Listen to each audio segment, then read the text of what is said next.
Kita bertemu kembali pada pembelajaran e-learning multimedia mata kuliah Pancasila ini.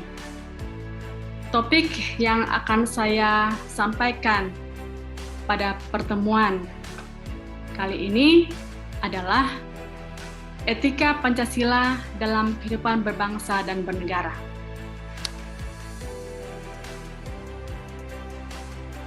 Pancasila sebagai sistem etika di samping merupakan way of life bangsa Indonesia, juga merupakan struktur pemikiran yang disusun untuk memberikan tuntunan atau panduan kepada setiap warga negara dalam bersikap dan bertingkah laku. Pancasila sebagai sistem etika dimaksudkan untuk mengembangkan dimensi moralitas dalam diri setiap individu, sehingga memiliki kemampuan menampilkan sikap spiritualitas dalam kehidupan bermasyarakat, berbangsa dan bernegara. Etika kehidupan berbangsa di dalam TAP MPR nomor 1/MPR/2001 menyangkut tanda-tanda mundurnya pelaksanaan etika berbangsa, terdiri dari konflik sosial berkepanjangan, berkurangnya sopan santun dan budi luhur dalam kehidupan sosial, melemahnya kejujuran dan sikap amanah, dan pengabaian ketentuan hukum dan aturan. Nah, kita lihat dalam berkurangnya sopan santun di sini biasanya dalam kehidupan sehari-hari ya, sopan santun ini sudah mulai luntur ya. Etikanya sudah mulai luntur di sini, sopan santun ya, kesantunan kita ya. Nah, biasanya orang yang lebih muda menghormati orang yang lebih tua ya. Kemudian bagaimana ketika orang tua lagi berbicara ya, atau orang yang lebih tua dari kita berbicara, kita harus bagaimana ya. Penempatan kita atau posisi kita sebagai anak muda ya, harus seperti apa. Nah, di situ diatur juga ya, bagaimana sopan santun kita. Kemudian kenapa sudah mulai luntur? Dilihat zaman sekarang ini ya, kita lihat bahwa sopan santun yang ada ya di kalangan kelompok kecil ya, itu kadang-kadang tidak ada batas ya, tanpa batas ya. Berbicara pun kita tidak melihat siapa yang lebih tua ya. Padahal itu sudah diatur, sudah ada dari sejak dahulu kala bagaimana kita melakukan ya tindakan sopan santun atau sikap sopan santun ini dalam kehidupan sehari-hari ya, apalagi di dalam kehidupan bangsa dan bernegara. Kemudian etika kehidupan bangsa dan bernegara ini ada, kita kenal dengan etika sosial dan budaya ya. Etika ini dalam etika sosial dan budaya ya, kita lihat bahwa etika ini bertolak dari rasa kemanusiaan yang mendalam, ya, dengan menampilkan sikap kejujuran, saling peduli, saling memahami, saling menghargai, saling mencintai dan tolong menolong di antara sesama manusia dan anak bangsa. Ya. Kemudian dikenal juga dengan etika pemerintahan dan politik. Nah, etika ini dimaksudkan untuk mewujudkan pemerintahan yang bersih, efisien, efektif, serta menumbuhkan suasana politik yang demokratis, ya, yang bercirikan keterbukaan, tanggung jawab, ya, tanggap akan aspirasi rakyat, menghargai perbedaan, jujur dalam persaingan, serta menjunjung tinggi hak asasi manusia. Kemudian ada juga kita kenal dengan etika ekonomi dan bisnis, ya. Nah, etika ini bertujuan agar prinsip dan perilaku ekonomi baik oleh pribadi, institusi maupun keputusan dalam bidang ekonomi dapat melahirkan ekonomi dengan kondisi baik, ya, dalam kondisi yang baik dengan realitas yang ada, ya.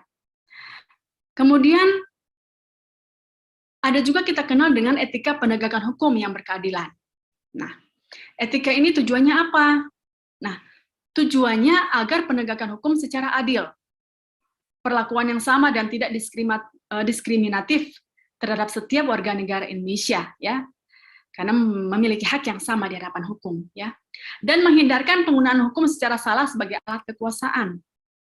Kemudian etika keilmuan dan disiplin kehidupan. Nah, etika ini diwujudkan dalam menjunjung tinggi nilai-nilai ilmu pengetahuan dan teknologi agar mampu berpikir rasional, kritis, logis, dan objektif. Contoh penerapan etika Pancasila dalam kehidupan berbangsa dan negara, ya. Yang pertama, menerapkan sikap jujur, saling peduli, saling memahami, saling menghargai, saling mencintai, tolong menolong di antara sesama manusia dan anak bangsa. Ini contoh ya, contoh penerapan etika Pancasila. Nah, kedua contohnya adalah mewujudkan pemerintah yang bersih, efisien, dan efektif. Kemudian contoh yang ketiga yaitu menghindarkan penggunaan hukum secara salah sebagai alat kekuasaan. Keempat, menegakkan hukum secara adil, perlakuan yang sama dan tidak diskriminatif terhadap setiap warga negara. Kemudian menjunjung tinggi nilai-nilai ilmu pengetahuan dan teknologi agar mampu berpikir secara rasional, kritis, logis, dan objektif. Apa faktor penyebab mundurnya pelaksanaan etika? Nah, mundurnya pelaksanaan etika ya, penyebabnya adalah yang pertama faktor secara internal.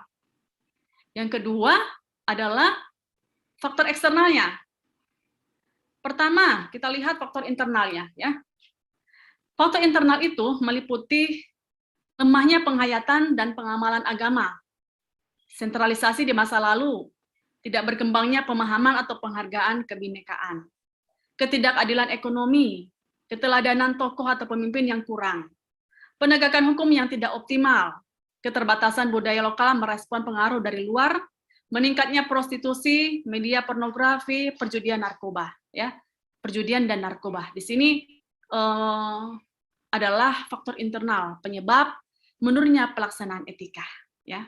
Nah, yang kedua adalah faktor eksternal. Faktor eksternal meliputi pengaruh globalisasi, intervensi kekuatan global dalam panutan kebijakan nasional. Nah, itulah dua penyebab ya, baik secara internal dan eksternal. Kemudian apa tujuan etika dalam kehidupan berbangsa, bernegara, dan bermasyarakat di sini ya? Yang pertama, memberikan landasan etik moral bagi seluruh komponen bangsa dalam menjalankan kehidupan kebangsaan dalam berbagai aspek. Kedua, menentukan pokok-pokok etika kehidupan berbangsa, bernegara, dan bermasyarakat. Ketiga, yang kita lihat dalam tujuannya adalah menjadi kerangka acuan dalam mengevaluasi pelaksanaan nilai-nilai etika dan moral dalam kehidupan berbangsa, bernegara, dan bermasyarakat. Kita lihat di sini bagaimana etika Pancasila dalam kehidupan akademik ya. Jadi ada berbangsa, bernegara ya secara global dalam komunitas yang besar, dan di sini ada bagaimana kehidupan kelompok akademik ya. Nah, etika kehidupan berbangsa tidak memiliki sanksi hukum, namun sebagai semacam kode etik, pedoman etik berbangsa memberikan sanksi moral bagi siapa saja yang berperilaku menyimpang dari norma-norma etik yang baik. Etika kehidupan berbangsa ini dapat kita pandang sebagai norma etik negara sebagai perwujudan dari nilai-nilai dasar Pancasila. Nah, pemberdayaan etika Pancasila dalam konteks kehidupan akademik sebagai dasar etika dalam kehidupan bermasyarakat, berbangsa, dan bernegara diberdayakan melalui kebebasan akademik untuk mendasari suatu sikap mental atau attitude. Kebebasan akademik adalah hak dan tanggung jawab seseorang akademisi ya. Jadi itu adalah merupakan hak dan tanggung jawab seorang akademisi ya. Kemudian hak dan tanggung jawab itu apa ya terkait pada sosial akademik? Yang pertama adalah curiosity. Dalam arti terus-menerus mempunyai keinginan untuk mengetahui hal-hal baru dalam perkembangan ilmu pengetahuan. Tidak mengenal titik henti yang berpengaruhi dengan sendirinya terhadap perkembangan etika. Yang kedua adalah wawasan. Luas ya dan mendalam, di mana arti di sini bahwa nilai-nilai etika sebagai norma dasar bagi kehidupan suatu bangsa dalam kehidupan bermasyarakat dan bernegara tidak terlepas dari unsur-unsur budaya yang hidup dan berkembang dengan ciri-ciri khas yang membedakan bangsa itu dari bangsa lain. Ya. Kemudian ketiga, terbuka. Nah, terbuka di sini dalam arti luas bahwa kebenaran ilmiah adalah sesuatu yang tentatif, bahwa kebenaran ilmiah bukanlah sesuatu yang hanya sekali ditentukan dan bukan sesuatu yang hanya sekali ditentukan. Ya. Yang tidak dapat diganggu-gugat, yang implikasinya adalah bahwa pemahaman suatu norma etika bukan hanya tekstual, melainkan juga kontekstual untuk diberi makna baru ya, sesuai dengan kondisi aktual yang berkembang di dalam kehidupan bermasyarakat. Kemudian yang keempat adalah open-mindedness, dalam arti rela dan rendah hati, modest ya, bersedia menerima kritik dari pihak lain terhadap pendirian atau sikap intelektualnya. Kemudian yang kelima adalah jujur, dalam arti menyebutkan setiap sumber atau informasi yang diperoleh dari pihak lain dalam mendukung sikap atau pendapatnya. Ya. Kemudian terakhir adalah independen, ya, dalam arti bertanggung jawab atas sikap dan pendapatnya, bebas dari tekanan atau kehendak yang dipesankan oleh siapapun dan dari manapun. Nah, keenam unsur ini saling berkaitan ya satu sama lain, di mana jika seseorang itu jujur ya menyebutkan setiap sumber informasi dari pihak lain ya, kita harus jujur ya dengan apa yang ada, sehingga dalam kehidupan akademik nantinya kita bebas mengumumkan setiap pendapat kita bebas ya melakukan apa saja dalam pengembangan ilmu pengetahuan dan teknologi ya, sehingga di sini tetap kita berpegang teguh, kita tetap mempertahankan norma-norma yang ada ya, meskipun ilmu dan teknologi dalam dunia akademik semakin berkembang, tetapi kita tidak melupakan bagaimana etika itu yang sesungguhnya dalam kehidupan berbangsa dan bernegara.